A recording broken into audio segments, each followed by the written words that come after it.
We've made it to King Power Stadium for LorcanaFest. Britni, are you ready for this? I don't know, we'll see.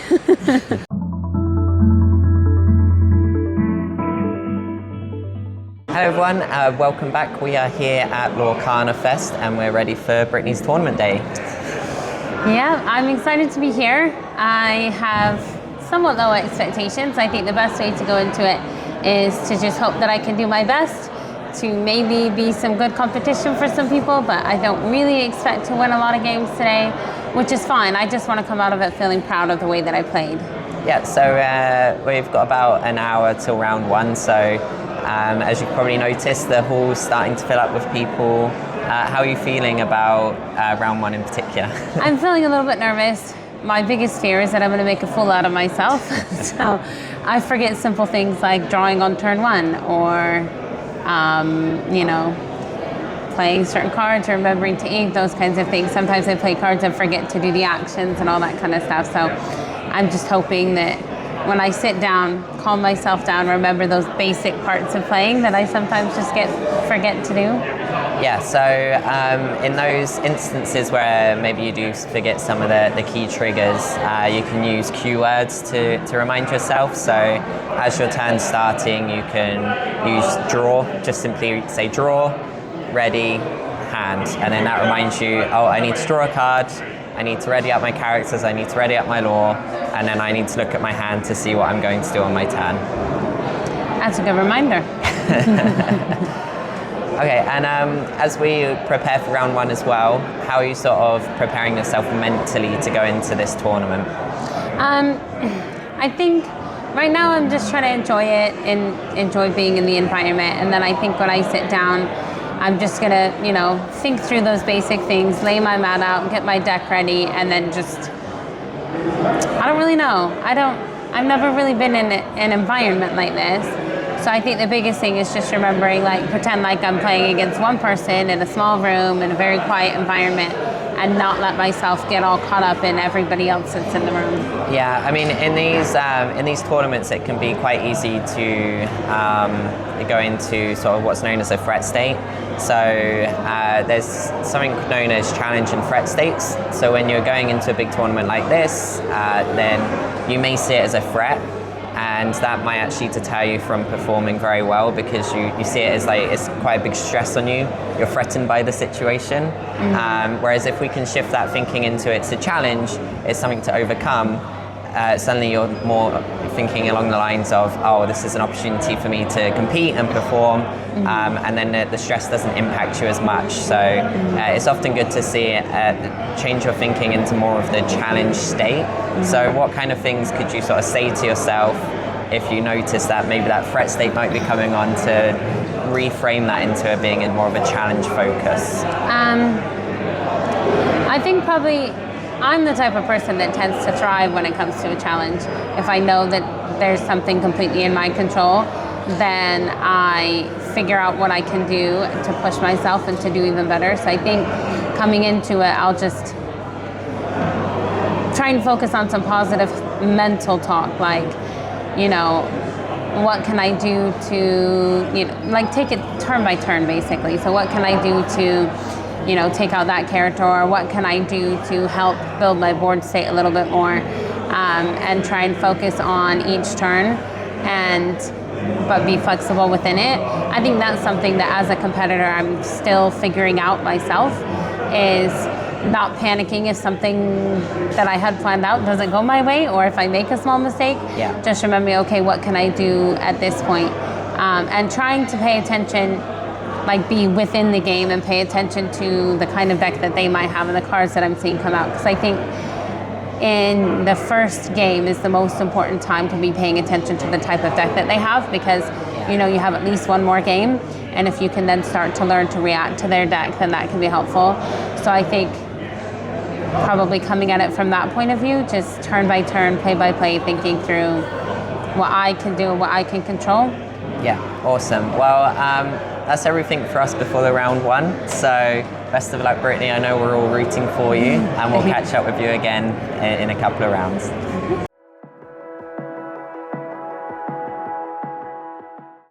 So Britni, Britni, you've just finished round 1. Do you want to tell us a little bit about how it went?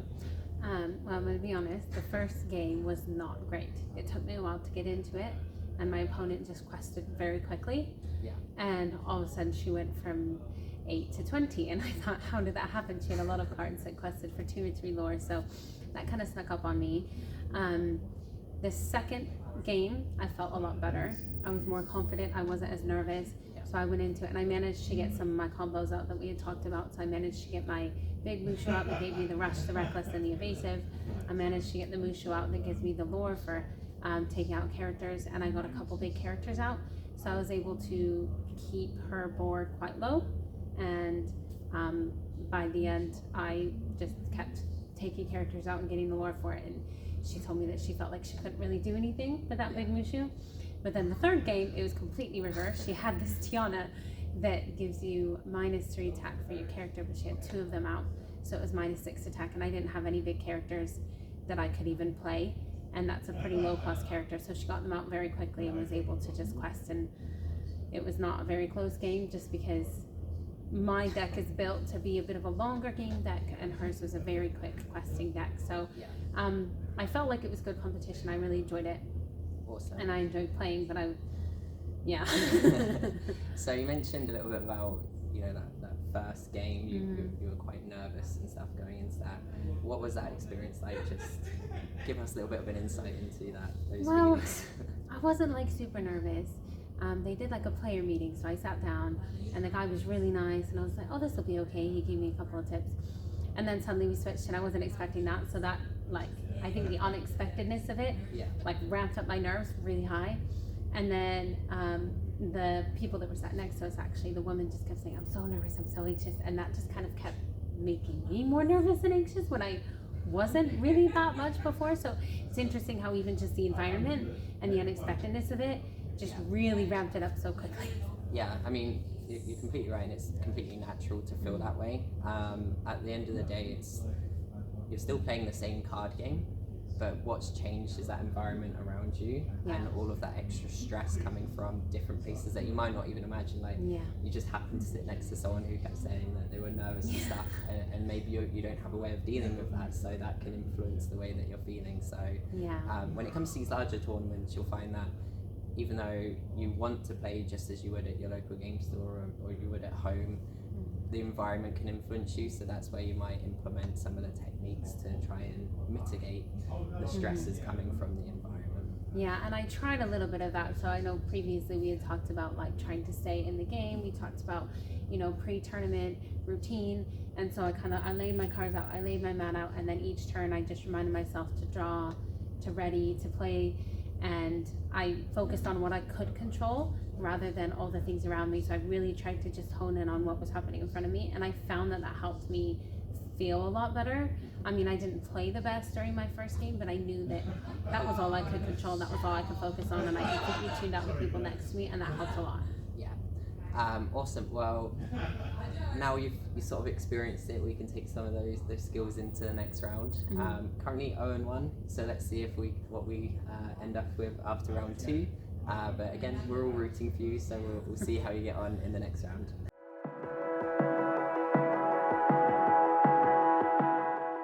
So round 2 is just finished here at LorcanaFest. How did you get on in that round, Britni? It was very similar to the first round.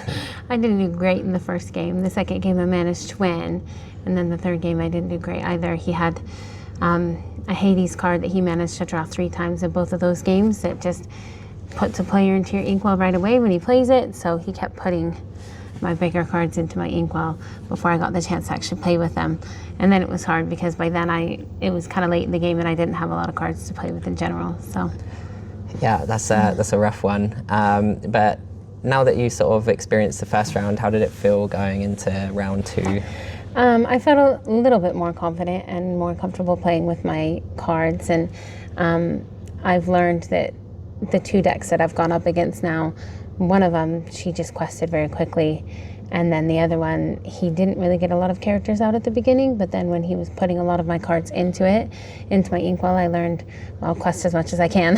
And I think that's what changed at the second game for me, was I managed to get up to about 10 lore before he got any cards where he could take out some of my characters. So I was just trying to shift as much as I could and get my big characters out as quickly as I could, and that, I think, is what did it. So yeah, and that adaptability is key when it comes to TCGs. You may go in with a game plan, but using that first game in the matchup to really see what your opponent is trying to do and being able to adjust from that is a really important skill to be able to utilize. So when it comes to performing at these tournaments, you need to be able to adapt in the moment and be able to change those decisions up when necessary to be successful. So it's great to see that you're doing some of that, and I found that helped you into the second game in the matchup. I do think going into it, though, because I wasn't expecting to win, I'm not like disappointed, I'm not frustrated with myself or anything, and I think it was kind of good because I do feel like I'm playing good games and I'm doing my best.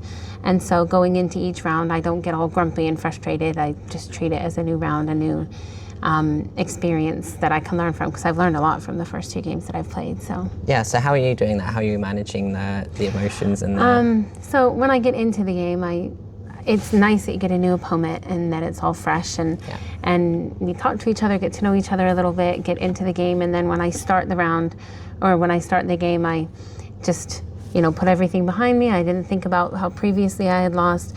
Also because he was the same standing as me, I thought I'd probably have a pretty good chance. It might be more of a equal matchup. So going into that, I just gave myself a lot of positive self-talk. And then even when I lost the first game, I was like, well, this happened last time. I could win the second game, which happened. And then by the third game, I just, I said, well, we'll see what happens if certain cards come out, because I got to a certain point where I knew that certain cards came out, and I probably wasn't going to win it, but that's okay, because I still learned a lot from it. So yeah, and being able to reset each game is really important. And when you've got 7 rounds to play, going with that fresh start is a really great way to go about things, to make sure that you're reset and you're focused on that game rather than thinking back and reflecting on what's gone wrong previously. We want to focus on here and now and what we need to do to be successful in the current round.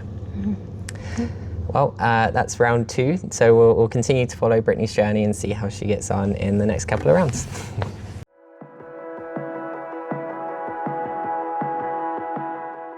Okay, so we're catching up with Britni again after round 4, so we skipped to round 3 interview. So do you want to tell us about round 3 first of all?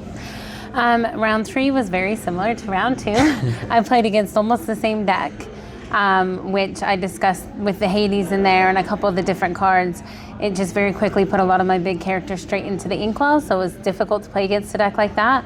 I didn't do quite as well. I lost both games, but both games were really close. So I think in one game it was like 16-20, I was 16, he was 20, and in the second game I was within a few lore of winning as well. So they were very close games, and I definitely learned a lot playing against a deck like that. The player played a bit differently, but I wasn't as lucky with my draws. So I just didn't really have a great hand, and anytime I tried to build up my shifting and that kind of stuff, they just put it straight into my inkwell before I had the chance to do much with it. So yeah. Yeah, and then tell us about round 4 as well. So I tried to go into round 4 fresh again, like we talked about last time. I tried not to think about losing previously. I went into it, and that was a much more fairly matched, or equally matched, I guess, game. The person that I played against had lost all of their games as well. And the first round, we were very close, neck and neck, with who was going to win, or in the first game. And in the second game, I ended up winning. The first game, I had horrible draws. I didn't draw anything good. And then I ended up with like next to no cards in my hand. It was just a rough game. But the second game, I drew some really good cards, and I ended up winning. And the third game, it was really close. I was like 16 lore, and she was 19 lore, and she just managed to get one quick little thing from a special ability of a character. So that one was probably the hardest to lose, because that one was the one where I felt like we were evenly matched, and I easily could have won had I drawn the right cards. So it just was a little bit unlucky. That was probably the hardest loss of the day. But I came out of it feeling really proud of myself, because I finally played a different kind of deck, a deck that was more evenly matched with my deck as well. And so I felt like I was able to do a lot more with my deck, and it was a lot more fun, because it wasn't just my board getting wiped turn after turn every time. So now that you've gone through 4 rounds, is there anything jumping out to you that you weren't expecting in terms of any challenges you faced from a psychological perspective? I was surprised by how quickly I could get a little bit frustrated in a game.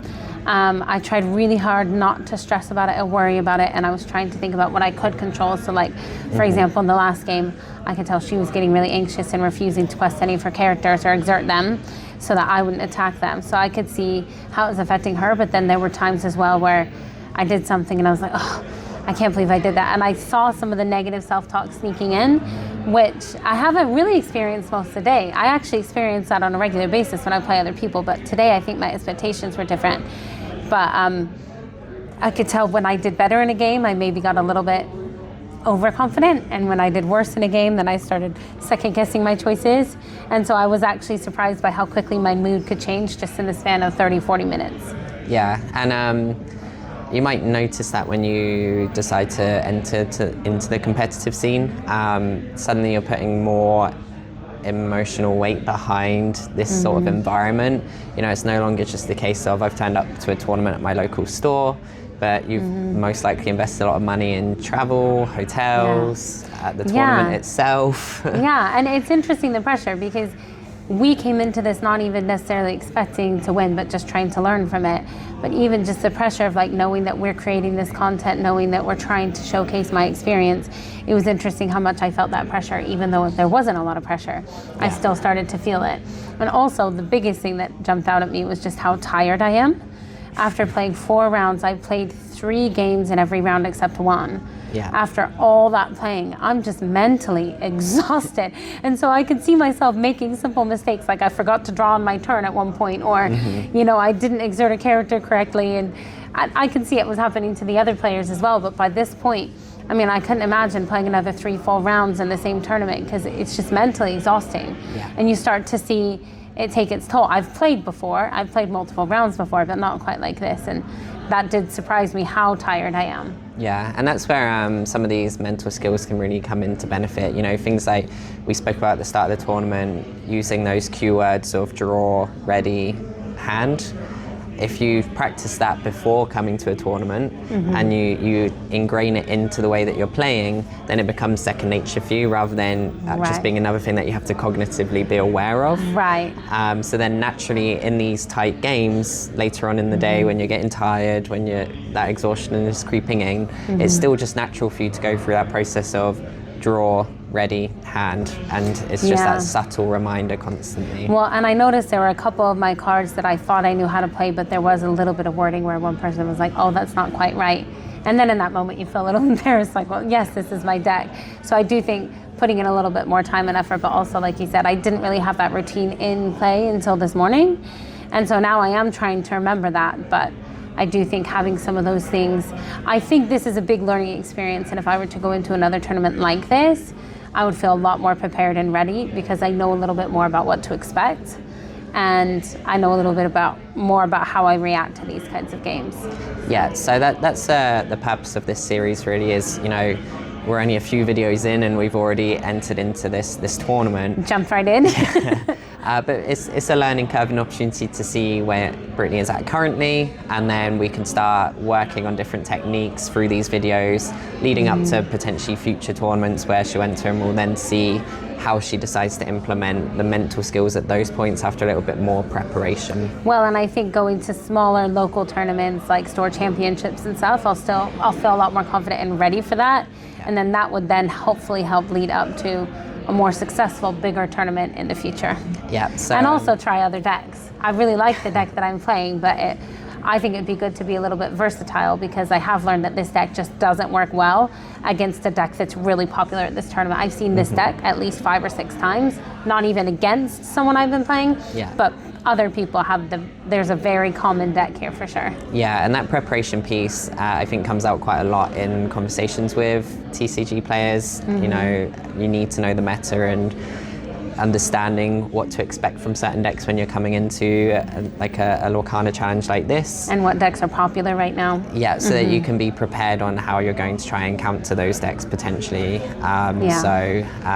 Again, that's something we'll cover in a future video. As we're preparing for future tournaments, we'll have a look at what actually goes behind preparing for those sorts of situations, and really the psychology behind understanding a meta, because it's quite difficult, and you need to invest time and energy and into learning the cards it. and understanding it. There are a lot of people that I came up against that knew the cards really well. They were surprised by my deck, but they were like, oh yeah, I know that card. And there were so many cards I came up against that I was like, I don't have any idea what that card does. Yeah. So anyway, at this point, Britni has decided to drop from the main event. We're going to go into the Rebound Cup and try and earn some prize tickets for the prize wall. And get a puzzle. That's what I want more than anything today. Puzzle.